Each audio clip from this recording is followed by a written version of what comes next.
En 1914, los soldados de las armadas alemanas y británicas creían que su guerra sería una gran confrontación de barcos enormes.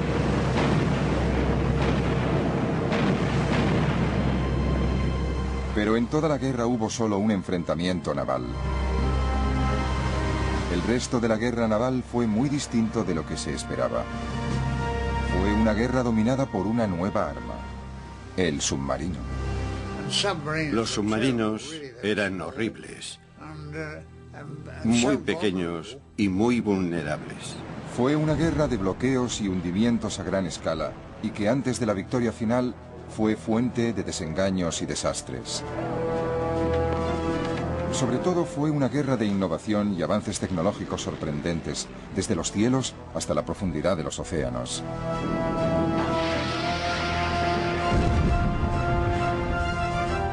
Y ahora, por primera vez, podemos verla tal como ocurrió, en color.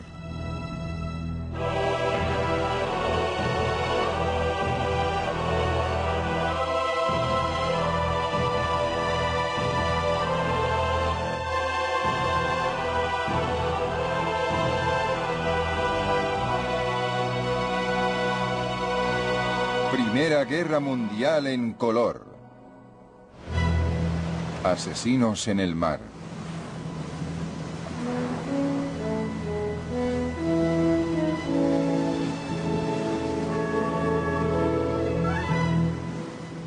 Desde la batalla de Trafalgar, la Armada Británica había dominado los mares. Las exhibiciones de antes de la guerra, como la revista de Spithead, servían para mostrar su poder. Recuerdo que asistí a la revista de Spithead y el puerto estaba lleno de barcos de todas clases. Era una maravilla. Nosotros éramos niños y estábamos muy emocionados. Miraras donde miraras, solo había chaquetas azules. Se veían marineros por todas partes. Éramos un país naval en esa época. Gran Bretaña era una isla pequeña que dependía del comercio, y para mantener las rutas comerciales abiertas y seguras necesitaba controlar el mar.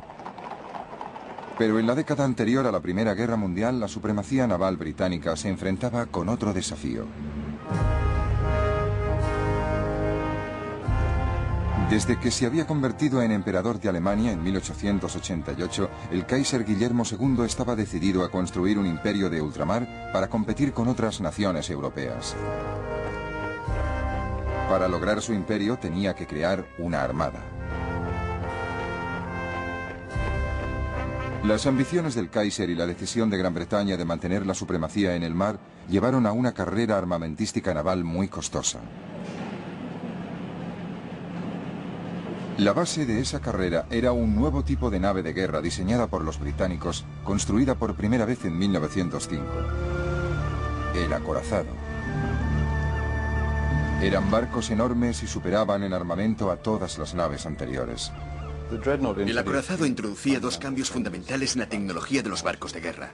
Primero, sustituía el armamento principal de 4 cañones por un armamento de 8 o 10 cañones. Y en segundo lugar, introdujo poco a poco los motores de turbinas de gran potencia y aumentó la velocidad de la flota. Eso representaba un salto interestelar en las capacidades del barco. Y durante 8 años se sostuvo una carrera contrarreloj para construir barcos cada vez más grandes y más potentes para competir. El almirante Lord Fisher, inventor del acorazado, decía que ante él todas las demás naves perdían importancia. Lo único que importa es el número de acorazados. No importa quién quiera combatir con un acorazado. El acorazado se los traga enteros. Es como un armadillo ante una hormiga. El armadillo saca la lengua y lame las hormigas. Cuando se declaró la guerra en agosto de 1914, Alemania había construido 13 acorazados contra los 21 de Gran Bretaña. Los marinos de ambos bandos estaban deseando poner a prueba sus nuevas armas. Hay un gran entusiasmo y llegan reclutas cada día.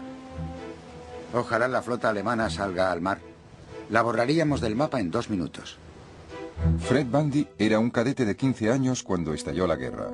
Yo sabía que el Kaiser era alguien con quien no debía tratarme y que si tenía ocasión de dispararle, le dispararía si tenía ocasión, vaya. En cuanto pudo, Fred Bundy se alistó a tiempo completo. Me pareció maravilloso. En la trinchera, por ejemplo, tenía que saltar para que me llenaran de plomo y esas cosas. Y si podía alistarme en la armada, los barcos siempre han sido mi sueño. Los alemanes también estaban igual de emocionados. En 1914 el marinero Richard Stumpf esperaba con el resto de la flota alemana de alta mar. La alegría y la emoción no tenían límites y duraron hasta entrada la noche. Lo que tanto habíamos esperado y temido se había hecho realidad. Habíamos construido una armada para luchar contra esos ingleses falsos y traidores. Pero el coste y el prestigio de los acorazados tuvieron un efecto sorprendente. Nadie podía permitirse perder uno. El almirante John Jellicoe, comandante de la gran flota, anclada en la base de Scapa Flow, no quería ni dejarlo salir del puerto. Si hay probabilidades de destruir barcos pesados del enemigo, está muy bien correr ciertos riesgos, pero a no ser que las probabilidades sean bastante altas, no creo que debamos correr ese tipo de riesgos. Su miedo principal era que si sacaba esa flota de combate tan carísima al mar y perdía una batalla, es posible que, tal como él decía, perdiera la guerra en una tarde. Así que teníamos dos flotas ancladas en los puertos, en sus cuarteles generales y bases oponiéndose mutuamente, y que en cierto modo estaban en punto muerto porque ni siquiera se hacían a la mar. Tuvieron tanto cuidado que hasta al cabo de 2 años de guerra, las flotas de ambos bandos no se enfrentaron en una batalla de verdad.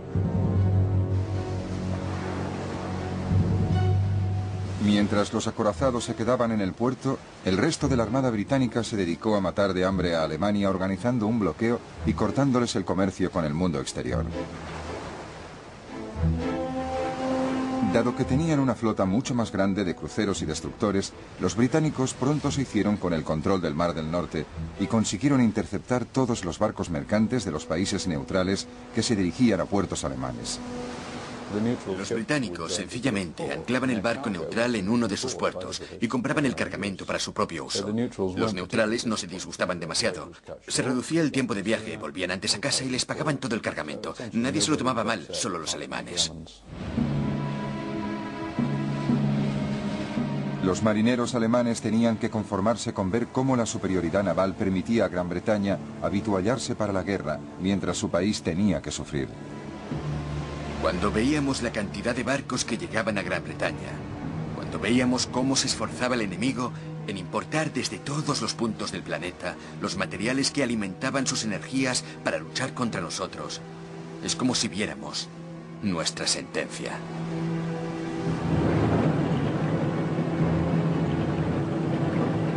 Pero llegó un arma que revolucionó la guerra naval, el submarino o subbarco, como lo llamaban los alemanes. Cuando empezó la guerra, la Armada Británica tenía más submarinos que Alemania. La vida a bordo de un submarino era muy distinta que en un gran barco de guerra. Para mí era claustrofóbico, como se diga. No me gustaba. Me gustaba estar en un sitio de donde pudiera salir. No me gustaba estar encerrado y los submarinos eran horribles, muy pequeños y muy vulnerables. Todos eran voluntarios. Se ganaba un chelín extra cada día. Y no había muchos submarinos, así que tampoco querían muchos voluntarios. Pero más adelante sí hubo más y había que llenarlos. A uno o dos no les gustó demasiado, pero tenían que ir. Y cuando los veías después estaban encantados.